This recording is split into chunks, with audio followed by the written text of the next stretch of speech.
What's up, everybody? We're back, I guess. We've been gone for a while. We've been busy.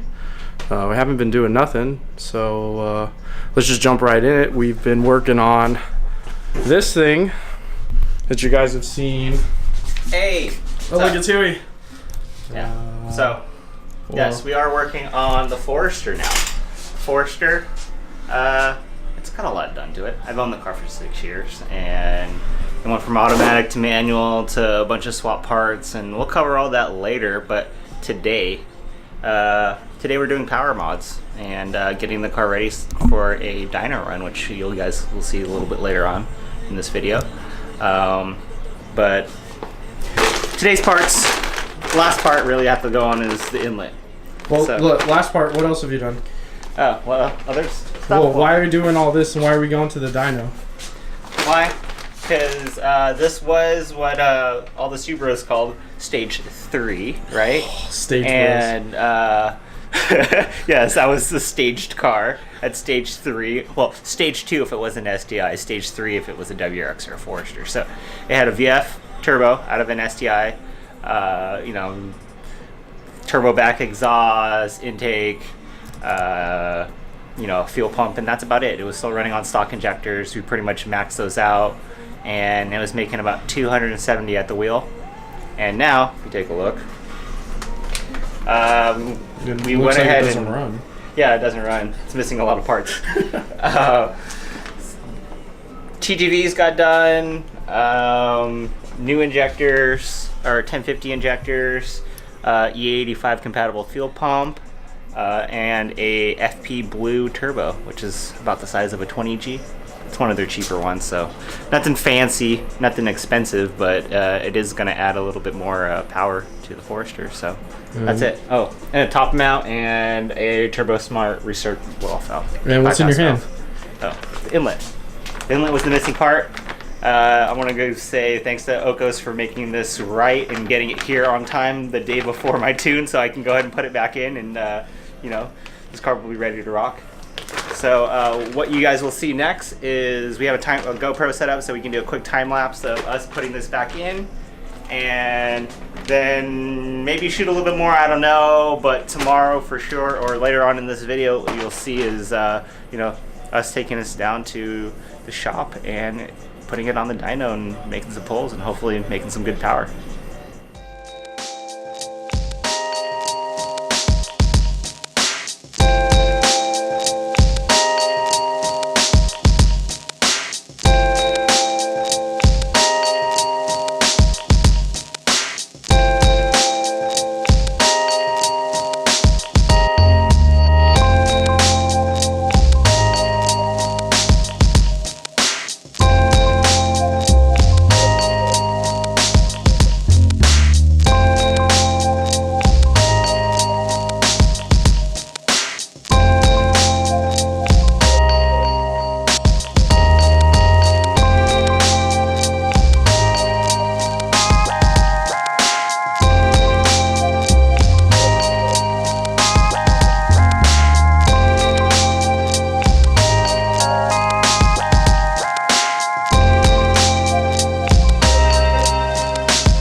So I lied. We didn't really make any dyno videos. Well, we did, but we never got a good one.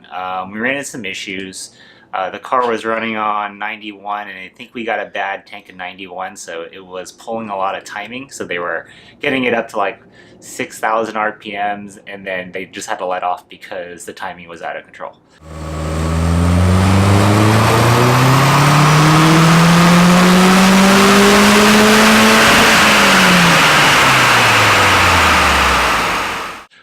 After that, we switched to E85, and we were able to make some good power.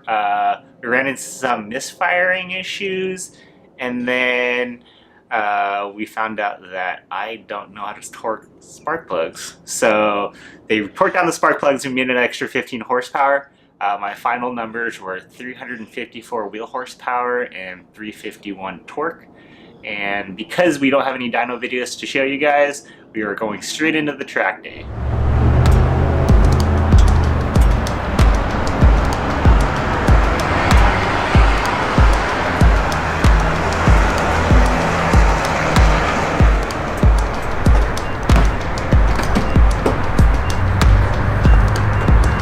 What's up, everybody? It's 5:30, I think, in the morning, but it's track day.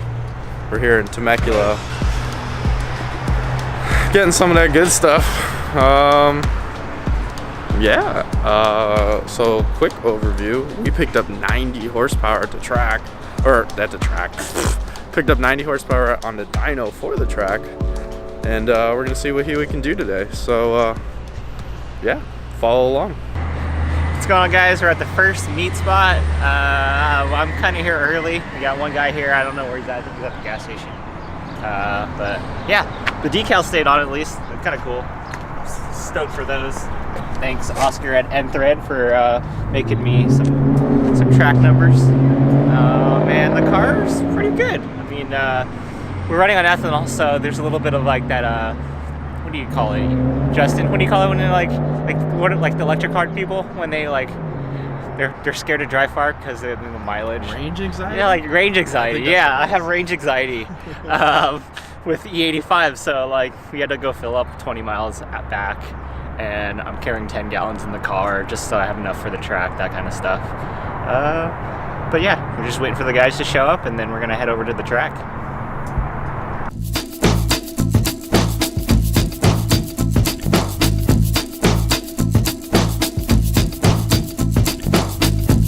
We're here at Auto Club in Fontana, and picked up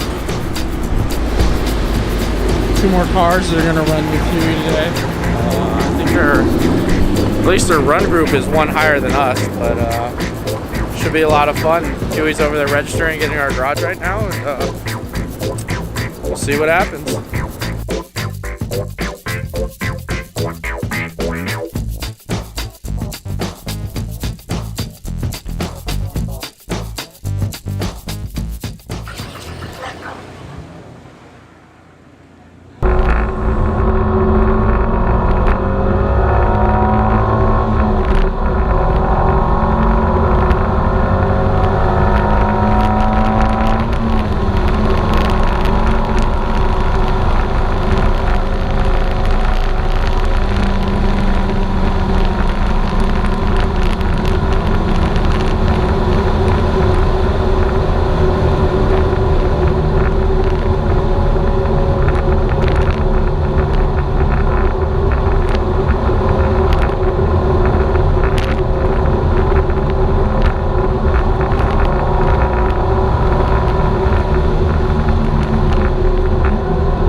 Guys, update. We just finished the first session. It went all right, other than the fact the car started overheating. So we think it's a burping issue. So right now, Justin is burping the coolant. Yeah, we're gonna burp the coolant. muffled the grill, so hopefully get some more airflow over the radiator. Last time this trick worked, where I pulled the grill and the fog lights that were behind there. Yeah. It seemed to make a big deal.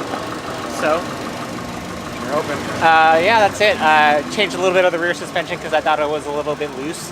So we softened them up, and hopefully I get a little more grip in the back so I can push it through the corners a little harder.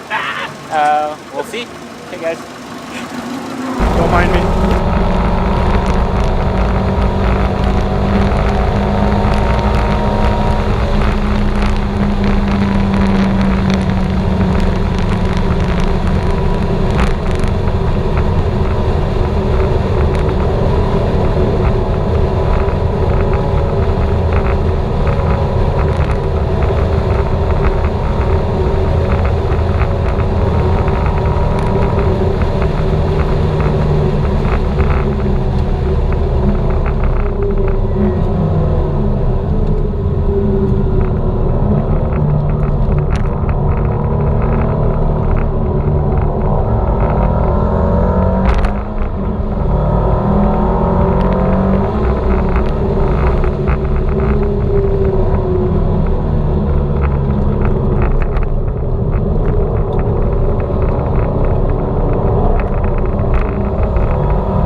Guys, we finished second session and it's not looking so good, so we're gonna go to Huey and give you a rundown of what's going on and kind of where we're standing. Good? Mind you? Don't cry, okay? Yeah. So, probably have one head gasket. That's the easiest way to say it. Yeah, we tried whatever we could. We were puking coolant, and as you can see, it's still spitting coolant. That guy stalled on camera. Yeah, so we probably have a head gasket issue. We're just spitting up a lot of coolant. The temperatures just keep climbing. They drop, but they keep climbing and then dropping, but it's increasingly getting hot the longer I'm out there on track. So it's probably best if I stop driving it and figure out what's going on.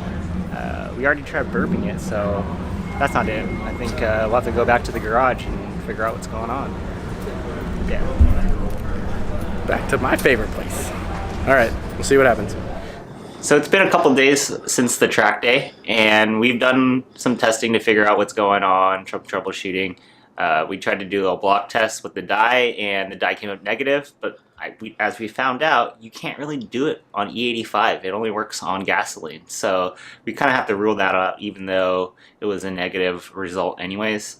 The next step is probably a leak down test to see what's going on with the car. But you know, just based off the symptoms, we probably think it's head gaskets. But we're gonna check just to make sure, so I don't have to, you know, rip the engine out. But that's what we're leaning towards, and that's the current condition of the car. So if you just want to take a quick look, everything's the same as it was. We just you know, been testing things here and there, and hopefully we get this thing back up and running. So if not, then you'll see a video of us pulling the engine and you know, go from there.